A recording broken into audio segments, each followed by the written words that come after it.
Hello বন্ধুরা, তোমরা সবাই কেমন আছো? আশা করছি ভালো আছো। নতুন একটা সকালকে সঙ্গে নিয়ে আমি রুম্পা আমার ব্লগে তোমাদের সবাইকে অনেক অনেক স্বাগত। কাল রাতে প্রচণ্ড জোর বৃষ্টি হয়েছে, তাই ঘুম থেকে উঠে ছাদে চলে এসেছি গাছগুলোকে দেখার জন্য ঠিক আছে কি না। এমনিতে গাছ সবই ঠিক ছিল, কিন্তু দেখো ফুল ফুটেছে, কিন্তু ফুলের সাইজগুলো একদম ছোট ছোট। তো কিছু করার নেই, আমাদের এখানে 1-1.5 মাস যাবৎ টানা বৃষ্টি হয়েই চলেছে। অনেকটা সকালেই উঠেছি আজ। ছাদের থেকে এসে দেখি ঘড়িতে 7:10 বাজে। তারপরে দেখো আমি ব্রাশ করছি আর ভাবছি যে অন্য দিনের থেকে আজকের আকাশটা অনেকটাই ভালো। মানে মেঘলা ওয়েদার, তাও বলছি ভালো, কেন কি ঘুম থেকে উঠেই মুষলধার বৃষ্টি দেখতে দেখতে না আর ভালো লাগছিল না। আর দুদিন থেকে জানো তো মেয়েকে রেডি করেও স্কুলে পাঠাতে পারছি না। স্কুলের টাইমটাতে এত মুষলধারে বৃষ্টি যে রেনকোট পরিয়ে ছাতা নিয়েও মনে করো ভিজে যাবে। স্কুলটা একটু দূর আছে, তো এই জন্য।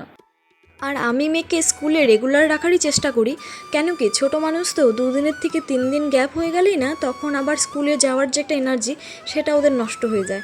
তোমাদের সাথে গল্প করতে করতে দেখো আমার ঘরগুলো সব ঝাড় দেওয়া হয়ে গেল। চলে আসছি বাড়িটাকে ঝাড় দেওয়ার জন্য।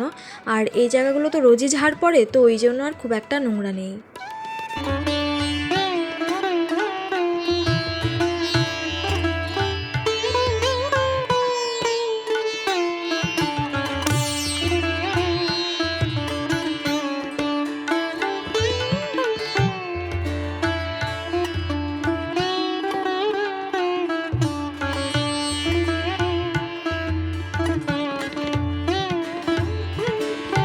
বাইরের কাজকর্ম শেষ করে মেয়েকে এসে অনেকক্ষণ থেকে ডাকছি, কিন্তু ওর কোনোভাবেই উঠছে না। ওর বলে ঘুমই কমপ্লিট হয়নি। কী আর করা যাবে, মাঝখানে 2 দিন যেহেতু স্কুলে যায়নি, তো ওই যে বললাম না অভ্যাসটা পাল্টে যায়, তো ওই জন্য দেখো এখন টেনে টেনে তুলে দিলাম। তারপরে বললাম ওই ঘরে বাবা আছে, বাবার কাছে যাও। চলে গেল। তারপরে দেখো আমি বিছানাটা তুলে নিচ্ছি। বিছানাটা তুলে তারপর চলে যাব রান্নাঘরে। তোমাদের দাদাভাইও মুখ টুক ধুয়ে বসে আছে চা খাওয়ার জন্য।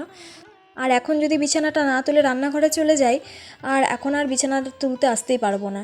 একবার রান্নাঘরে চলে গেলে না আর বিছানা ওঠানো হয় না, একবারে তোমার মেয়েকে স্কুলে পাঠিয়ে তারপরে গিয়ে বিছানা তুলতে হবে।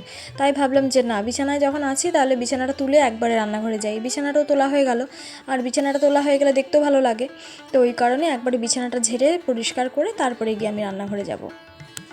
মেয়ের জন্য ভাত আর আমাদের জন্য চা বসালাম। হঠাৎ করেই মনে পড়লো যে আমি তো মেয়ের ব্যাগটাই গোছাইনি, তাই আমি রান্নাঘর থেকে আবার চলে এলাম এগুলো গোছানোর জন্য। আসলে আমি প্রতিদিন যখন সন্ধ্যাবেলাকে পড়তে নিয়ে বসাই, পড়া শেষে গিয়ে পরের দিনের স্কুলের ব্যাগটা আমি গুছিয়ে রাখি, যাতে পরের দিন সকালে আর অসুবিধা না হয়। তো গতকাল সেই কাজটা আমার হয়নি করা, তো ওই জন্য এখন গুছিয়ে নিচ্ছি। আর কি জানো তো, সবাই বলে যে মেয়ে মানুষ নাকি তাড়াতাড়ি বড় হয়ে যায়। আর মেয়ের যখন এই কাজগুলো করি আর তখন ভাবি যে কিছুদিন পর থেকে এই কাজগুলো মেয়ে যখন নিজেই পারবে তখন আমাকে আর দেবে না করতে, তখন হয়তো এই কাজগুলোকে খুব মিস করব। আর দেখো এসে দেখি চা হয়ে গেছে, তারপরে চাগুলো ছেঁকে নিচ্ছি। এখন চলে যাব চা দিতে তোমাদের দাদাভাইকে, আর আমার চাটা খেতে খেতেই আমি সব কাজগুলো করব এখন রান্নাঘরের। চাটা 2বার খেলাম কি না দেখো, দাদাটা বাঁশি বাজাতে বাজাতে বাড়ির সামনে এসে হাজির। আর এই দাদাটা রোজ আসে আমাদের বাড়ির যে আবর্জনাগুলো জমে সেগুলো নেওয়ার জন্য। আর এখানে 2 ভাগে আবর্জনা জমাতে হয়, আর যেগুলো পচে যাবে সেগুলো একভাবে, আর যেগুলো পচবে না যেমন প্লাস্টিক ধরনের বোতল এইসব জিনিস একভাবে। তো আমি আবর্জনাগুলো দিয়ে সোজা চলে গেলাম কলপাড়ে বালতিগুলো ধোয়ার জন্য। এদিকে তো আমার চা ঠান্ডা হয়ে যাচ্ছে, মনের মধ্যে এটাও আর কেন জানি না আমার না সাথে রেগুলারই এটা হয়, আমি কোনোদিন সকালে চাটা না গরম খেতেই পারি না, ঠান্ডা হয়ে যায় তারপরে গিয়ে আমি চা খাই। মেয়ের খাওয়া দাওয়া কমপ্লিট, এখন মেয়েকে রেডি করে দিচ্ছি স্কুল যাওয়ার জন্য, তোমাদের দাদা এসে নিয়ে যাবে। আর দেখো সকাল থেকে কি সুন্দর ওয়েদারটা, মানে রোদ নেই কিন্তু বৃষ্টি ছিল না। যেই মেয়েকে রেডি করে দিচ্ছি সেই আবার ঝিরঝির করে বৃষ্টি পড়া শুরু হয়ে গেল। কি আর করা যাবে, রেডি করতে থাকি, দেখি কি হয়।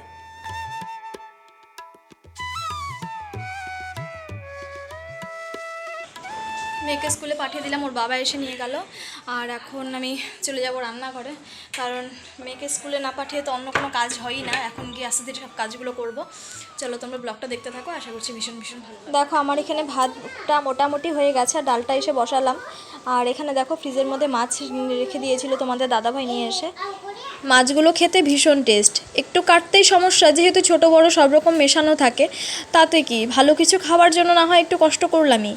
আর তারপরে দেখো মাছ কাটা হয়ে গেছে, এখন সবজিটাও কেটে নিচ্ছি। সবজি বলতে ঝিঙা আলু বেগুন আর একটু কচু দিয়ে করব।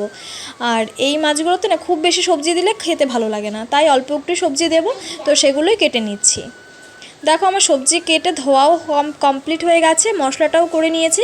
আর এখন আমি খুব সিম্পলভাবেই মাছটা করে নেব। আর দেখো মাছটা আমি বসিয়েও দিয়েছি। এখন আমি মানে বেসিনে যে কটা বাসন জমেছিল ওগুলোই আমি একটু মেজে নিচ্ছি, মেজে আগিয়ে রাখছি আর কি। তারপরে তো কড়াই বেরোবে, খাবার পরে থাল বেরোবে, অনেক কিছু। আর দেখো একটা কথা তোমাদের সাথে অনেক দিন থেকে শেয়ার করব করে করা হচ্ছে না। আমি যখন রান্নাঘরে রান্না করি বা রান্নাঘরের কোনো ভিডিও তোমাদের সাথে শেয়ার করি, তোমরা তো নিশ্চয়ই দেখে থাকবে আমার যেখানে গ্যাসটা তার অপোজিটে কোনো মানে জানালা নেই, তার মানে অনেকটা দূরেই জানালা, তোমরা তো এখনও ভিডিওতে দেখতেই পাচ্ছ। আর বলো তো কি, যেখানে গ্যাসটা রয়েছে আমার সেটা নাকি পূর্ব দিক, আর এদিকটাতেই গ্যাস বসানো শুভ, তো এদিকটাতেই বসিয়েছি। আর এদিকটাতে জানলা করার মতন কোনো ব্যবস্থা নেই, তো সেজন্য আর কি এদিকটাতে আমার কোনো জানলা নেই। আর রান্না করি সব কিছুই এখানেই করা হয়। তো আমার পাশের যে মানে ওয়ালটা রয়েছে, তো সেই ওয়ালটার মধ্যে না অনেক তেল চিটে হয়ে গেছে। মাঝে মাঝে মুছি, তখন গিয়ে একটু পরিষ্কার হয়, তো আবার গিয়ে যেইকে সেই। তো অনেক দিন থেকেই ভাবছি যে ওয়ালটার একটা ব্যবস্থা করবো, ব্যবস্থা বলতে মানে একটু কাজ করাবো আর কি। তো আমরা যারা মধ্যবিত্ত ঘরের থেকে মানে বিলং করি, তাদের চোখে স্বপ্ন থাকে অনেক, কিন্তু সব স্বপ্নই তো সব সময় সত্যি হয় না, আর সত্যি হতে গেলেও অনেক সময়ের ব্যাপার। তো ভাবছি অনেক দিন থেকেই করাবো, কিন্তু হয়ে উঠছে না, জানি না কবে হবে। যেদিন হবে তোমরা তো সবটাই ভিডিওতে দেখতে পাবে। তোমাদের সাথে কথা বলতে বলতে দেখো সমস্ত বাসন আমার মাজা হয়ে গেল। আবার আমাকে যেতে হবে মেয়েকে স্কুলে আনতে। তোমাদের দাদাভাই যেত, আবার ফোন করে বলল যে ওর যেতে পারবে না, ওর কাজ আছে, কোথাও আবার যেতে হবে। তো কি করব, তাড়াতাড়ি করে সব কাজ করে নিচ্ছি। দেখো আমার মাছ চচ্চড়ি রেডি হয়ে গেছে, নামিয়েও নিয়েছি। রান্নাঘরে সমস্ত কাজ শেষ করে স্নান করে চলে এসেছি পুজো দিতে। আর এখন আমার পুজো দেওয়াও কমপ্লিট হয়ে গেছে। তো ভাবলাম আজকে আমি তোমাদের সঙ্গে আমার ঘরে লক্ষ্মী ঠাকুরটার সাথেও পরিচয় করিয়ে দিই। এই দেখছো আমার যে লক্ষ্মী ঠাকুরটা, এটা আমি বিয়ের সময় পেয়েছিলাম, এটা একটা দাদা দিয়েছিল। আর এখানে দেখো ছোট্ট একটা শিবলিঙ্গ পেতেছি, রোজ আমি এখানে জল ঢালি।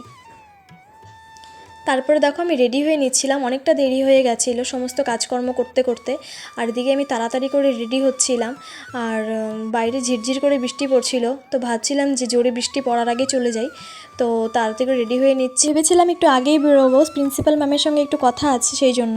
তো একটু দেরি হয়ে গেল, দেখা যাক স্কুলে যাই, তারপরে একটু কথা বলে তারপরে গিয়ে মেয়েকে নিয়ে আসবো। রেডি হয়ে নিয়েছি, এখন বেরোবো।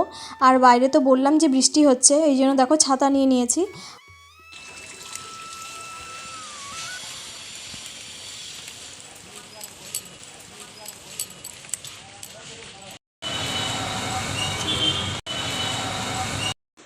তোমরা তো দেখতেই পেলে মেয়েকে স্কুল থেকে নিয়ে চলে এসেছি, আর এখন আমি নিজেও ফ্রেশ হয়ে মেয়েকেও ফ্রেশ করে দেবো, তারপর গিয়ে খাওয়া দাওয়া করে ঘুম পাড়াবো।